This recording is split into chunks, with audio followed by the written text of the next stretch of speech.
Hello to everyone joining us for this final webinar Wednesday of the season. My name is Adam, and I'm with Colorado SIPA, your public sector partner, helping to put more information and services online. Before we get started, please note that during this webinar, you are muted. If you have any questions or you'd like to communicate to our presenters or myself at any point during the webinar, please use the chat box in the bottom bar of this window. This week's session is meant to be a bit of a conversation, so there will be some time for Q&A throughout the hour, and make sure that you send in those questions below as you think of them. Today we are here with the Slalom team, who will be leading us in a discussion on the modern culture of data, including topics on data transparency, the ethics of data science in the public sector, and potential solutions to consider for improving services and reducing costs. We've got a lot to cover today, so I will go ahead and let the team take it from here. Thanks, Adam. Hi, everybody. We can go to the next slide. Awesome. So thanks so much for being here. We're really excited to talk about the topic, and it's a big deal right now in the public sector with all things data. So we've entitled this presentation and webinar, Transforming Our Communities Using Data. We'll talk about what a modern culture of data means. But really, we know that many of you are working with, your residents, if you're in the government, if you're in education, students, and other stakeholder groups, that we want to really have a world where data helps us drive better funding and policy decisions. We know that's important with limited resources. So we're excited about the topic. We've got a team here, and I'll introduce them here now. So if we can go to the next slide. So I'm Joe Kuttner. I work for Slalom. I'll talk about who Slalom is in a second. I'm a managing director over our public sector and community impact focus. With me today is Patrick Gesselbrocht. He's a senior director in our data and analytics team. Paul Rohira, a senior principal in our data science team. Becky Van den Honert, a senior consultant in our data science team. And behind the scenes will be Matt Bennett. Matt's a senior principal also on the public sector team with me. He's going to be running the presentation and handling the Q&A. And then we're really, really excited that we're joined by a couple of our client partners. So Amy Bika, who's the Chief Data Officer for the state of Colorado, and Paul Krusser, who's the Chief Data Officer for the city and county of Denver. So if we can go to the next slide, Matt. So just a really quick, I'm not sure if everyone knows who we are, but Slalom is a locally based but global firm, consulting firm, doing everything from strategy to technology and everything in between, and obviously a lot of work around data. We've grown a lot in the last 20 years. We're going on, I think some point this year, we'll probably pass 10,000 people. We're in about 40 different markets, largely based in the US and also in other parts of the world too. And we're a very heavily purpose-driven firm, and we have a very strong set of core values that we live by every day. It's really important for us that those come through in our public sector work. And what I've told people over the years when I try to describe Slalom is that when you consult locally, you inherently care a lot more because you are affecting your neighbors, your friends, your families, your kids, and so on with the work that you do. So we take this stuff very seriously, and it's really why we wanted to share a topic like this, something that we see as very prevalent with all of you today. So Matt, if you can go ahead and go to the next slide.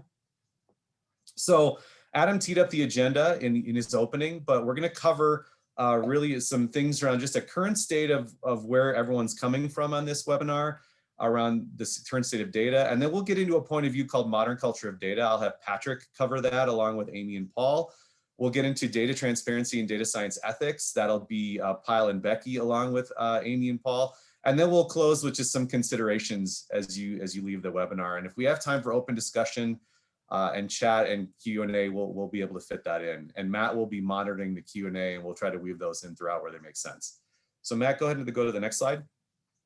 So like I said in my opening, we spend so much time right now in the public sector with our clients talking about the topics of data.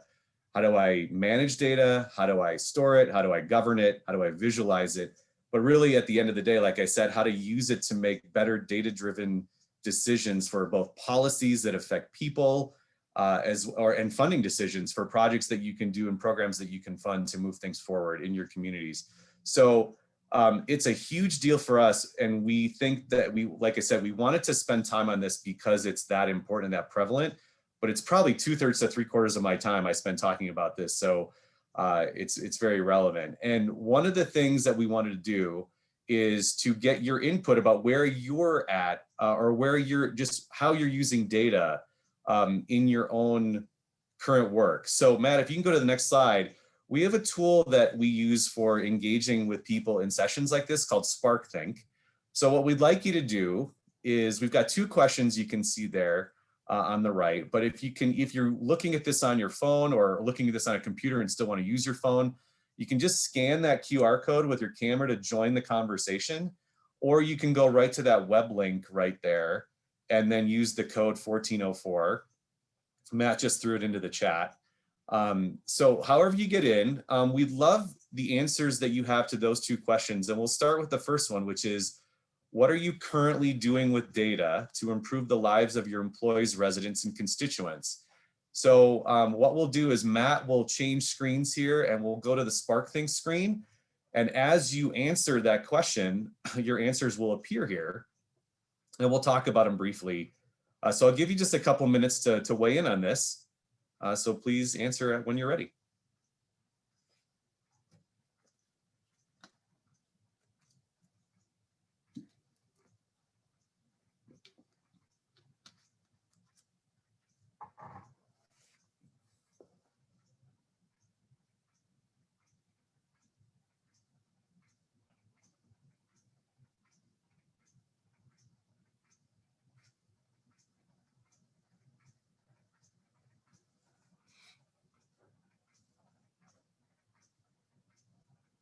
Yeah, this is good. So you can see the things that are already coming up here around, you know, the pandemic's impacted a lot, obviously. So getting back to work, things with vaccine, these are really good. Targeted outreach, a lot on targeted outreach. That's awesome.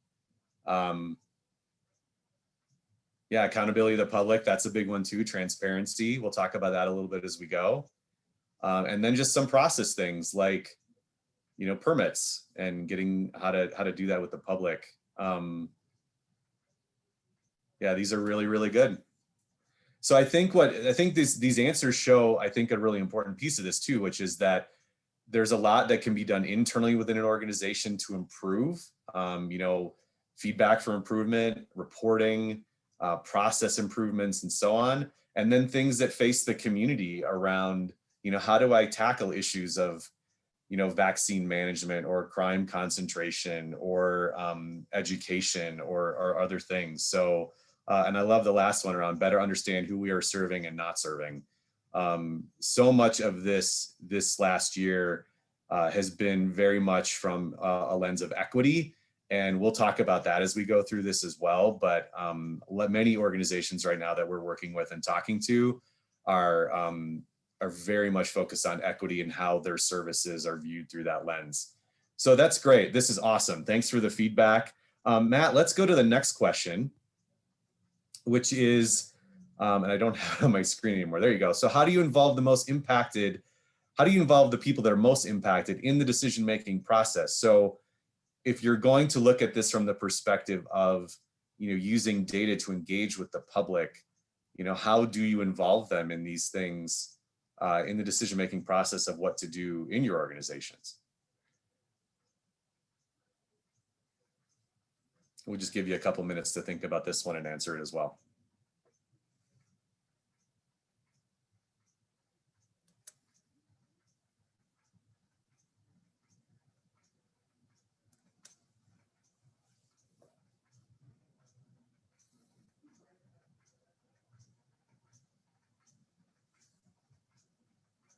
Yeah, so this is already showing a trend here around, you know, getting feedback virtually, public comments, outreach, reporting. Yeah. Yeah, outreaching to other Colorado government offices. That's a common one. I think there's a lot of sharing of knowledge right now between departments. Yeah, I think this is really good.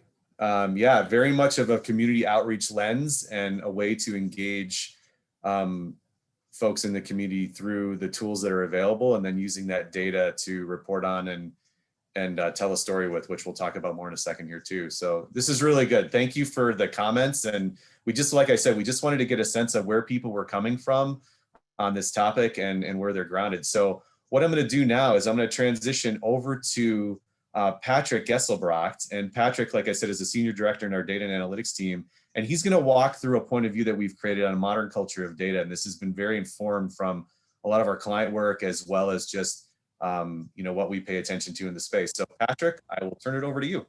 Thank you, Joe. So building on a lot of the comments from that last question about how are you engaging with the people that are impacted when you build data and technology solutions, one thing that we have seen is that there is a ripe opportunity to impact our communities, leveraging data to make better decisions, offer more targeted services, try and drive efficiencies to offer services that are going to be more effective and efficient at meeting your constituent resident needs. So as we think about it, and if you mind flipping to slide number 8 here, really data has changed everything in the way we do. And I'd be interested, and we aren't going to do this today, but almost as a follow-on question to the, hey, how are you engaging with people impacted? What are you hearing? Because what we're hearing is that expectations are changing. Expectations around transparency, around equity, around ethics, and as well as just around access and transparency. How are people being provided the information about how their government is working, whether that's federal, state, local, any number of different agencies or entities, and how they are leveraging their data and impacting the lives of residents, of visitors, of constituents, of legislators, of public servants. There's questions coming at us from many different directions today that probably weren't there 5 or 10 years ago. And the reason why is not only is a culture shift happening, but expectations in tandem with that culture shift is happening, where all of those different personas, all of those different groups have this expectation that they have access and transparency that they've never had before, but they are increasingly demanding that type of access and transparency in our government. So flipping to slide 9, how do we think about that? How do we as government servants, government employees, as well as people like us from Slalom, outside people who are looking to make an impact, difference, and contribute to solving some of this problem, how do we think about this? And what we really think about is a culture shift. And what we've labeled that is a modern culture of data. And at its heart, what is that? It's going to be that people, process, technology, and data that's going to empower our different personas, our employees, our residents, our visitors, to drive experimentation, to drive communication back and forth between our government, to drive curiosity, and frankly, to drive innovation. And this is where, over time, the biggest and greatest impact in transforming our communities can really happen. And that is, we can re-look at how are we engaging with our public and with our communities? How are we providing those services? How are we crafting them? How are we targeting them? How are we paying for them? All of these things are going to continually improve and evolve because of the access and because of that modern culture of data shift, both within agencies and government entities, as well as in the broader society as a whole. So flipping to slide 10, I want to kind of ground us in what makes up a modern culture of data. It's not just tools. It's not just data governance. It's a mix of many different things, just as culture is a mix of many different things. So let me highlight, kind of working from the core and outward, how you get into that modern culture of data shift. First and foremost, it's having that bold vision. It's having someone, a champion inside an agency, that's going to go out and say, this is what we're doing, and this is why and how, and really kind of drive that out. That's people like our chief data officers and Amy and Paul that we've seen out there day in and day out, trying to make this vision a reality of transparency and transformation for our communities. So start with that bold vision. And then on the next rung of the wheel, there's three things that really have to happen in tandem and in balance. They don't have to go in any particular order, but they do all need to start to transpire to really get to that modern culture of data. So starting on the left, access and transparency. So even though I said it's not all about tools, there's going to be some tools and some data that's going to be needed. How are you going to get that data out of all of the disparate systems? How are you going to get it talking between different entities within the state or within a city or within a federal entity? How are you going to get all these things out there and in the world where people can start to gain access to that transparency, start to use it for analytics, and start to use it for decision making? It's going to take some tools to do that. Second is data literacy. And really here, I equate this as a language challenge. Similar to how it can be difficult for us to speak between someone of a different language and a different background. Like I don't speak French, for instance. I maybe know 3 words, but I will find it challenging if someone cannot speak English with me and I can't speak French with them. We're going to have to kind of evolve to a common communication pattern. Well, that's what data literacy is. We need to get to that common communication pattern. And it's going to be different. It's going to be different for people who are data professionals, who are employees who are leveraging data, who the public may have some different perceptions and usage of that data. What we need to do is come to that common language around data, how we use it and how we interpret it. And that can be very challenging. And as you think about this in your roles, your organizations, give yourself grace in this space. This is a very, very hard one to unlock. And then third is data guardianship. This comes in many different forms. In the past, it's been called data governance, but really it's expanded much further and beyond that.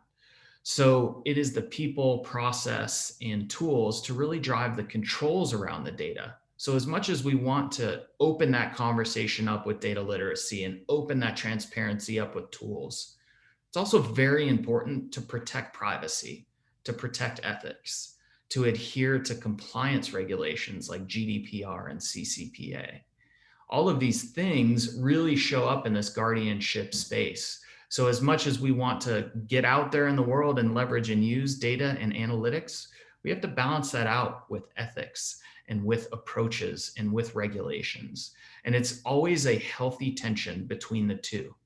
And we're going to talk a little bit more about that in our conversation, both with Amy and Paul, as well as further in our conversation with this presentation. But it's definitely one that that is very important for you all to keep in mind as you go on your own modern culture of data's journey, or excuse me, modern culture of data journeys.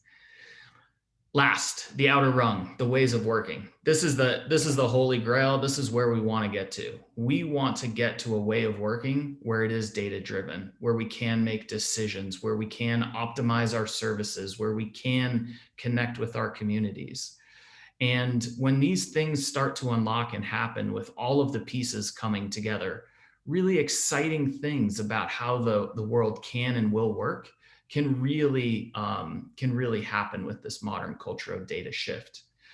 And Joe had mentioned, and from the first question that we had asked, we saw some stuff around how the pandemic has really impacted and kind of accelerated this data transformation and modern culture of data shift. Well, we think about all of these things and how they've come together in the public sector and with public health, and there's access to new data sets. There's new ways of interpreting that data that, frankly, if you look back 100 years to the last major pandemic we as a world faced, the way we reacted to this one was much different. And frankly, we didn't get it perfect, but because we had access to information, because we had amazing public health professionals, we were able to do and operate a lot on the economic side in a very positive form and fashion. And then also on the health side, frankly, saving lives. And really, we have to credit that to all the hard work that our healthcare professionals have done, our public servants have done. And then leveraging that data was really a great example of how this modern culture of data shift has happened. So with that, and this is our perspective, I'd like to spend a few minutes chatting with both Amy and Paul about what their thoughts are, what their experiences are around this modern culture of data. So Amy, let me start with you and let me ask a really broad question. And that is, what is your vision for how data can impact and improve government services?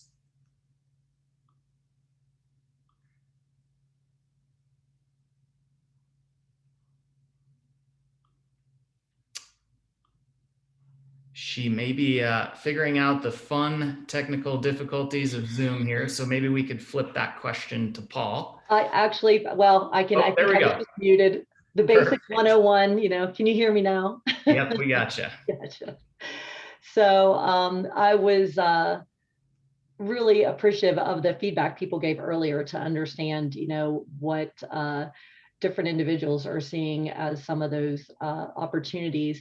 I know for me, talking about, just building civic trust and that transparency is a big component of that. So when I look at that bold vision of where we can make an impact, it is, I liked what you were just saying here about that transparency, understanding that it has to be balanced with all the regulations and controls, and then understanding where that outreach can occur. And that's where I think we're really focusing some of our efforts. So really focused on where it can occur, leveraging some of those facets we talked about. Very cool. Yeah. Very cool. Paul, same question for you. What is your vision on how data can impact and improve government services? Sure. Thanks, Patrick. And first, thank you for the opportunity for joining you this morning. It's really a privilege to be here speaking with everyone. So my vision's pretty simple and straightforward, right? I want to fully transform the city and county of Denver into a committed data-driven scenario and planning organization. And in doing so, demonstrate how data can be used for good. And what I mean by that is, I want to get to the point, I want to mature to the point where data is part of every conversation. It's part of every decision-making process, right? And that we're using it both ethically and responsibly. My department's vision is that we help Denver departments deliver exceptional city services. And, when I apply the data lens to that, it's very obvious, right? Data can unlock and provide insight into how city services are being delivered and also how they could be potentially delivered better. So the challenge really is just providing the access to that data so it can be part of those conversations. And that's what we're investing in Denver right now. Yeah, that's fantastic. I really loved what you said there around being a data-driven organization, being the core of your vision.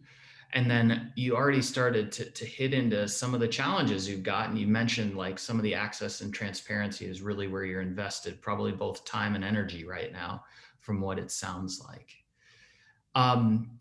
Paul, let's stick with you for the next question. And this is more on the guardianship front. And if we think about, and I'll just tee this up a little bit, with CCPA, and for those folks on the phone that may not be familiar, this is a control and regulation that came out of California about what data can be collected and how it can be used. And it affects people not only in California, but in many different places throughout the country and the world, as well as a similar one with GDPR that came out of the European Union. It really, both are slightly worded differently and have slightly different controls, but at the heart of it, it's what data can be collected and how it can be used. So as I tee that question up a little bit, Paul, how have you thought about planning for both these current policies as well as future policies and regulations, and how the government can interact with and still achieve that bold vision while still balancing out these regulations? Yeah, Patrick, it's an interesting question, right? And these laws, they're evolving, right? They're being introduced. And really the onus or the expectation is that we're prepared for them when they pass and they're applicable for us here in Colorado. I think there's even a couple House bills making their way right now through the process that will have implications related to data privacy. So, as an organization, I'm fortunate. I have a fantastic data protection officer, privacy officer who is deeply versed in both CCPA, GDPR, and kind of those emergent, laws on the horizon. Consider, DSAR, right? Data subject access requests. We know that's coming. And we're preparing for it by making investments in the tools we're going to need to be able to respond to those types of DSAR requests. We also spend, a significant amount of time, any new technology we bring on in CCD, we are doing very detailed privacy and security reviews on them by comparing them to like GDPR and CCPA. So we know where the gaps may be, and how we might need to remediate in the future if comparable laws are applicable to us. And then we've established an information governance committee as well in Denver, and that kind of serves as an oversight body that helps guide and how data is going to be used and protected across the organization as well. That does things like mandates mandatory privacy and cybersecurity training quarterly, for instance. And then finally, my budget request this year is going to include a lot of resources investment related to data privacy issues. Again, because we know, DSAR and other types of privacy regulations are on the horizon. Yeah, Paul, that's great to hear. It sounds like you have a lot of support in your partner in crime and the data privacy officer. And then also it sounds like you're thinking ahead. That's what I really gained from what you were sharing there.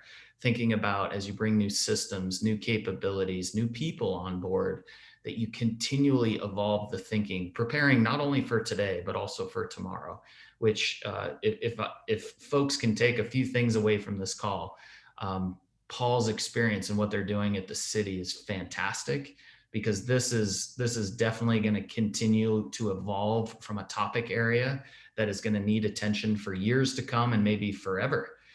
It's really important to balance out that privacy with all of the different efforts around data and analytics. All right, Amy, one more question for you before we switch topics here. But how are you helping your employees and residents and constituents improve data literacy? I had mentioned that that's one of the harder things to unlock. What are some of the things you're thinking about or attempting to implement to improve that data literacy and communication? Yeah, it's an interesting topic. And, it's funny when you mentioned about, data governance and kind of changing that to a guardianship, term, because I swear data governance is one of those terms right off the bat where people just kind of get confused and gloss over, and you can be having conversations, at different levels. So really just starting to introduce some common terms and language, across the board, and using we have the GDAB, so that's data advisory board that's represented with different agencies, and getting those individuals to see things the same way, and really starting to create that vision, and then underneath it, the key terms around architecture, governance, literacy, security, and then even things like, when we start talking about identity and authorization, and very quickly turns into, are we talking about identity resolution? Are we talking about consent? And so, those things start to blur right into, is it really a data quality issue? So I think having that understanding of really what the pieces and parts are and what you're trying to tackle with each one, that common language is critical. Yeah. Yeah, and I love how you tied that back to a combination of data governance and guardianship. It's coming up with what's the common language, the common terms. That's hard. Essentially we're creating this new language to talk to each other with. And the challenge that I believe I heard in what you're experiencing, and I've seen in the real world, is people don't have that common language, those common terms. It can be really hard to converse in this language. So it's great you're putting some of this effort and energy in here. So thank you. We had one question come in from the audience for Paul. Paul, what lessons can can you share to help convince elected officials of the value of data-driven decisions, particularly in regards to budgeting? Very interesting question, whoever asked that one. Sure. Well, I should admit, I should start off by saying we're very fortunate in Denver, right? We have an administration that's fully bought into the power of data and how it can be leveraged to do good. We have a strong performance management culture as well. And I think that's where I would start around the performance management pieces as a way to demonstrate where the value is, right? So from my personal experience, my entry into the city and county of Denver was actually in our building and planning department, where I leveraged the data from our enterprise permitting system to show where the kinks, where the bottlenecks within the permitting process existed, and thereby come up with recommendations on how we could streamline it, smooth it out. And in the process, we went from 12-week plan review times to under 2 weeks.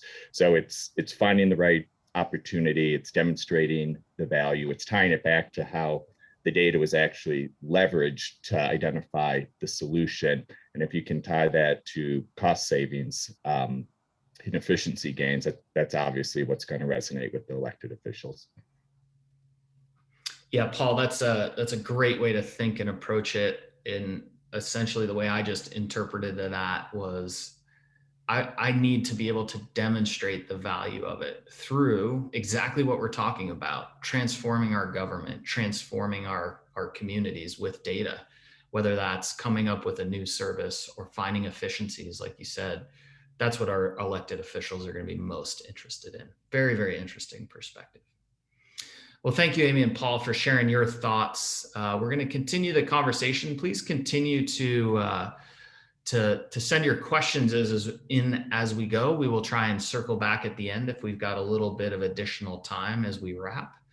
But right now, what I want to do is transition over to Becky van den Honart and Payal Rohira. One of the things about data and data solutions, especially in the data science space, is how ethics can really play into this, how biases can both creep in and need to be addressed. And so Becky and Payal, please take us away. I'm really interested to hear what you have to say in this segment. Happy to do that. Thank you, Patrick. So, when you think about a culture of data that is modern, to Patrick's point, some of the key sort of issues that occur that we should be thinking about are data transparency and ethics when it comes to sort of putting together that data and building your stories using data science. So before we talk about data science and ethics, I wanted to take a second and ground us in what is data science.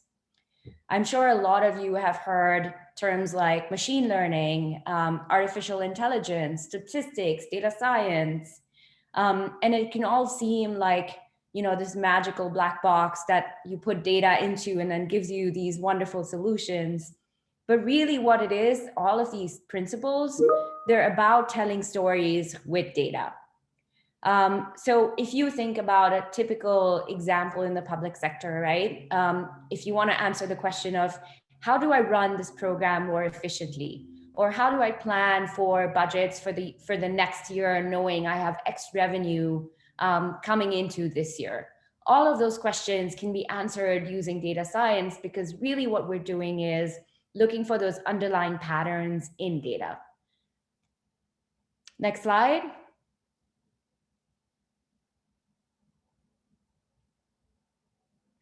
Yep. So if we can go to the next slide, Matt. Now that we've talked about data science, the other piece I wanted to ground us in was thinking about ethics related to data before we dive into the data science piece in terms of the ethical thinking.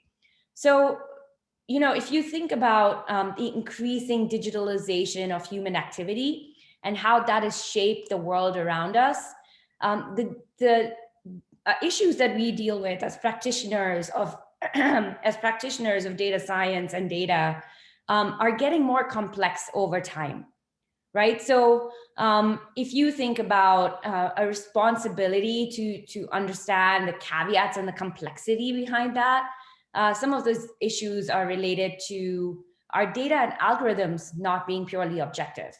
The data that we gather, for example, has an inherent bias, right? So those people that go online more often will tend to give you more of their data. If you even think about the people that can give you that data, that you are collecting data off, those people will have access to Wi-Fi and computers. So how do we think about equalizing for that inherent bias in data and for those underprivileged communities that may not have access to computers and Wi-Fi when we're building our data models?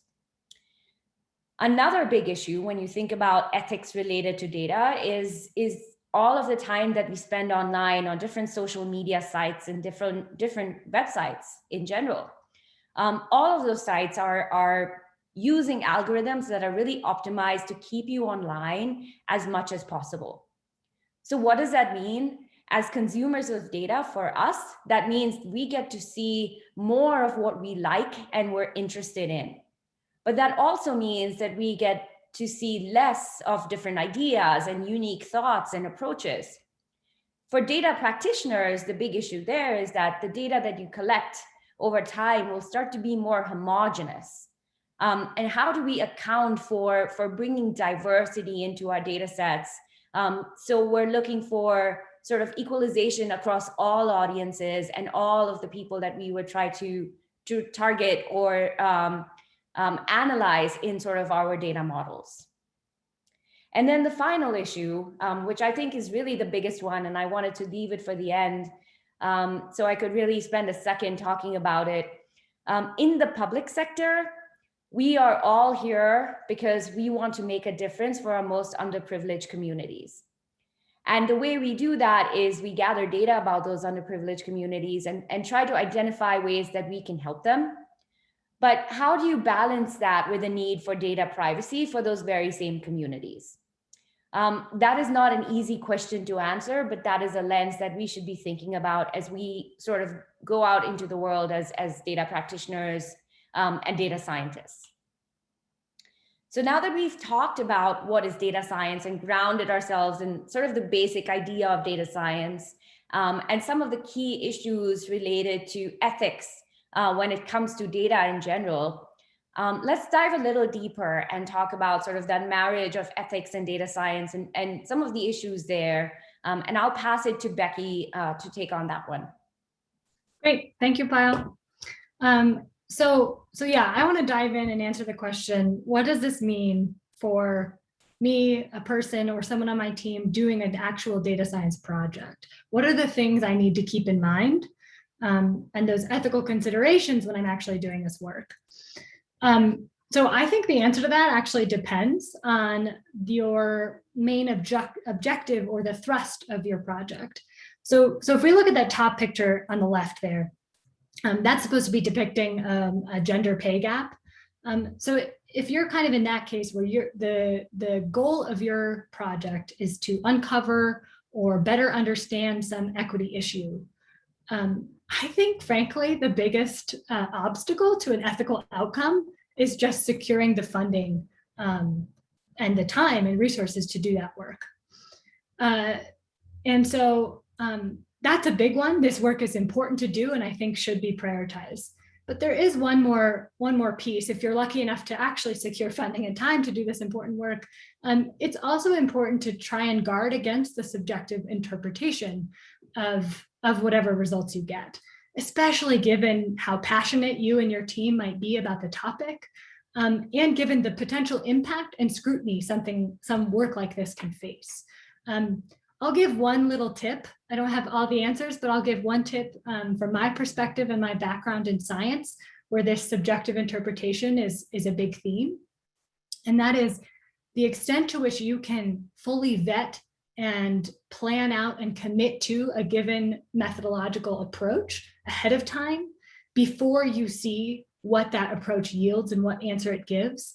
That can really help protect you against accidentally or unconsciously sort of confirming what you already thought and yielding and coming to a perhaps more objective answer. So hopefully that helps. But ethics doesn't just sort of fly out the window if you're doing more generic work that is really just using data science to do your job more efficiently or better. For example, here in the bottom right, we have a picture of model predictions for fire spread. And so in these cases where you have a more generic application, I think it's really important to think about the question of how will my residents, what will it mean? How will they be impacted if my model is systematically wrong in some way? So just think if we were better at predicting fire spread for some geographic areas and therefore populations than others, that would be a big deal. And so you might be thinking, okay, so I've heard Pyle say that, you know, models and data aren't purely objective in of themselves, and that we're human and we have, you know, models can be wrong as we build them as humans and interpret them. But what do I do about that? Where does this bias seep in? And so now I want to bring you to the next slide and talk about the 5 sort of sources of bias in data science work. And we'll start at the top. The bias in the organization, despite this little circle here, I think actually really is a primary cause of all the other sources of bias. And so I'll give you an example. Let's take those facial recognition algorithms from big tech. Those were developed, you know, in a world, our whole world has bias and implicit biases in everyone, but especially in those organizations with a homogeneous workforce. They were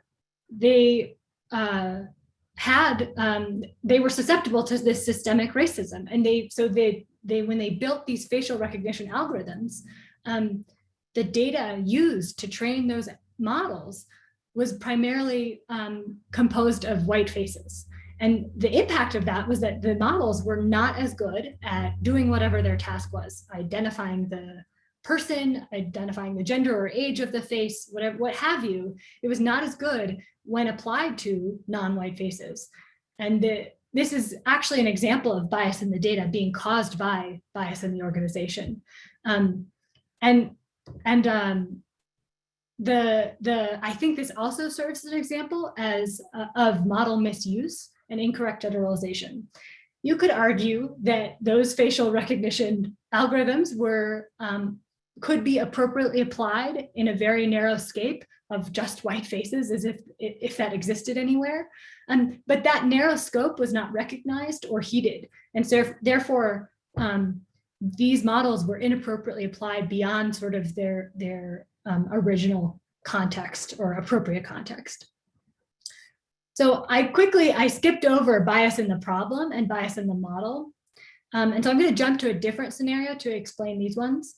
So let's say you're working in education and you're trying to use data to decide and place students in different academic programs, like an honors program or a math program or something. You could be very careful about the data you collect and have it really be representative. You could be very careful about the statistical decisions you make and the algorithms you use. And yet still, I think, in my opinion, that the very problem you're trying to solve is somewhat flawed in this, example scenario where you could inadvertently, by trying to track students and lock them into a specific path, perpetuate achievement gaps and perpetuate discrimination. We know that expectations of students very much impact their performance. And while you may disagree, I hope that just illustrates that even before you get to the data, if you have the problem framed in a certain way, that can actually sort of inevitably lead to a biased outcome, even if you sort of dot all your statistical I's and methodological T's, cross all your T's, so to speak.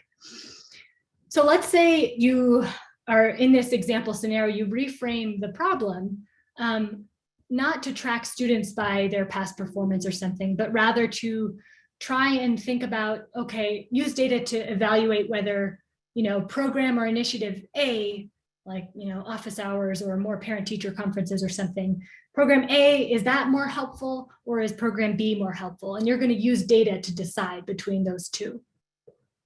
there are some models where you fit the model and you give it the data and it can tell you A is better, B is better, or they're the same. Now, there are other models or other ways of designing your model where it can tell you A is better for this group of students, but B is better is actually better for this other group of students. And let's say that were true. There was A is actually sort of harmful for one group and B is harmful for the other group. If that's actually true and you run statistics using a model that can't see that, what you end up doing then, what your sort of more generic, less subtle model will say is that for whatever program the majority of students helps will just be the winning program, and you won't be able to see that difference. And so I know I got into the weeds a little bit there, but hopefully that illustrates how that the design of the model that you use can matter and lead to sort of either a biased outcome or not. And now I'm going to pause here because I know I've thrown a lot of like problems at you and just posed these, said you need to think about these questions without too many solutions. But I'll just make 2 points to sort of end on a more hopeful note. And that is, one, I think data can be an enormous force for good. That's why we're all here. But it can do that especially well when it's used to inform and complement work and not to be an end-all be-all decision, in my opinion. The other point I'll make is that we can control some of this.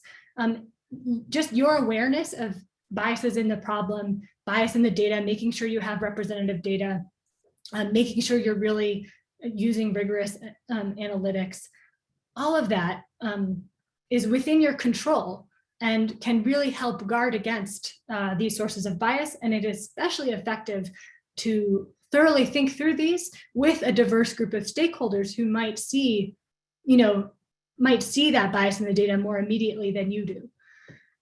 So hopefully, if just your awareness of these and your thought and introspection about these can really lead to a rigorous and as bias-free model and data science project as possible. With that, I'm going to hand it back to Pyle, where we can actually start digging into some real world scenarios with Amy and Paul around these topics. Well said, Becky, and thank you for passing it back. Just a couple more questions specifically related to sort of ethics and data science. I'll start with you, Paul. When setting up a team that is either a data science team or a data team, how are you thinking about incorporating ethics into sort of the operations and the culture of the team? Sure. Well, let me first state that personally, I think for those of us in the public sector, this is an even bigger topic because we have a greater responsibility to the public and data that we process on their behalf. And we all know public trust can be very fragile. We see that demonstrated every day. So this is obviously an issue we take very seriously. We've been investing in, and we approach it from a couple different angles. First, we try to hire ethically conscious people to be part of our teams, right? And we try to tease that out through the interview process, through the questions we ask. We throw scenarios at them that are meant to see how would they conduct themselves if posed with this either ethical dilemma, or how would they incorporate an ethical framework, within the data science projects that they're working on. Another way we go about it, as leaders, right? We need to demonstrate what ethical practices look like, and we need to point that out, just to show this is how we're supposed to. We lead by example, right? As leaders, by demonstrating what an ethical approach looks like, and then we bake it into our processes as well. So we rely on a number of different tools in Denver. The Open Data Institute's Data Canvas is, for those that aren't aware, it's a great starting point. It will lay out and frame a lot of the kind of questions that we've touched on here when approaching work or data science work. These are the kind of questions we should ask, right? Who may be harmed inadvertently through this project, or how are we going to use the data where we'll be collecting. So I would certainly encourage people to check out that resource as well. And then, me personally, I ask myself a simple question. I have 2 young children, right? If their data was included in the data set we're working with, would I be comfortable with how we're using it? And I think, if you don't feel good about the answer to that question, then you need to start asking more questions. So, it's a people process type approach, and it's constantly evolving. Thank you for that. So multiple approaches to solving for sort of bringing ethics into your team. The last part of your answer gave me chills. The fact that you think about your family as you think about how to work with sort of the data that we have for our most underprivileged communities is very, very cool. Amy, question for you. Same question really. When you're thinking about sort of building your data teams, how are you thinking about incorporating ethics into sort of the culture or the processes of your team? I'll build off of what Paul said, and I really enjoyed his comments. And I also, that's a great new perspective for me, thinking about my children and their data. And I know I mirror that. We bring in people to the state who have a purpose for being there, and so we vet that out in the interview process. And then when you're working with those individuals, you really find their passion. And I know one of my colleagues, he often takes, anytime we're spending money, he thinks of it on how many school lunches was that. So, as you get caught in the cost of data here and there, and sometimes these are big bills, he always translates it into that's, the difference here might not look big relatively, but how many school lunches did that just pay for? So it always brings it back to that good concept. When we talk about ethics and bias here too, in the model, it is difficult, because I know at the state, we just put out an equity, diversity, inclusion training that all employees have to take. It's 4 hours, and it was so insightful to me. And so much of it is knowing that we all have those biases. It's not like, do you have them or don't you? You do. And so finding your way out of those and making sure that you're bringing in those experts, people with different opinions, different views, so that they can always help you flesh that out, because it's impossible to do it alone.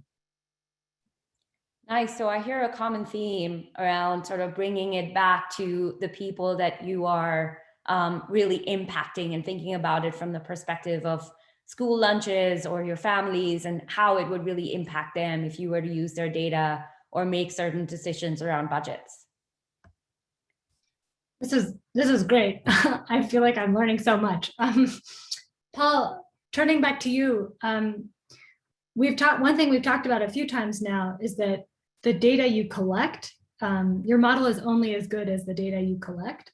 And so I wonder how you approach this issue of making sure, or doing your best to make sure, you don't have sort of a biased data set, for example. Sure. So I don't think there's a silver bullet here, frankly. I think it's a combination of different compensating controls to help account and recognize that bias is probably always going to exist in any data set. It's being able to identify where it exists and control for it. We approach that by a lot of peer review of our work, by being transparent, publishing for critique and review. Where we have a body, a center of excellence within Denver. We call it our Denver Data Core, which are data practitioners from across all the different agencies. We will reach out to that group as part of that peer review process. And it's educating people, right? And it's simple stuff, right? What's statistical bias? How can you account for it? Self-serving bias, all the different forms of bias that exist, and then trying to come up with the controls for it. And I think culture also plays a piece here, right? We need to create a culture where people aren't afraid to come forward and recognize that bias might exist in their work. And it's only by acknowledging that that's there that we can address it and control from it and learn and grow from it. So I want to create a culture where people are comfortable coming forward and saying, I'm not sure I got this right. The lens I'm looking through may not be representative. I need help, and really encouraging that. And then lastly, in Denver, we partner with our Office of Social Equity and Innovation team. We support them in their data initiatives, right? Because they obviously are reliant on data to push forward their mission and vision, but then they also advise us on how we're using data, specifically around what kind of bias may exist in our data. So it's a strong partnership there, and we're fortunate to have it. But I think, again, transparency and education are the core.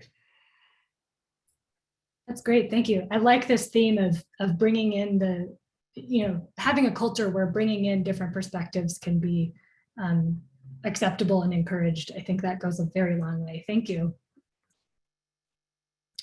So I think in the interest of time, we'll probably wrap this part of the Q&A, and I'll pass it off to Patrick to offer some final thoughts.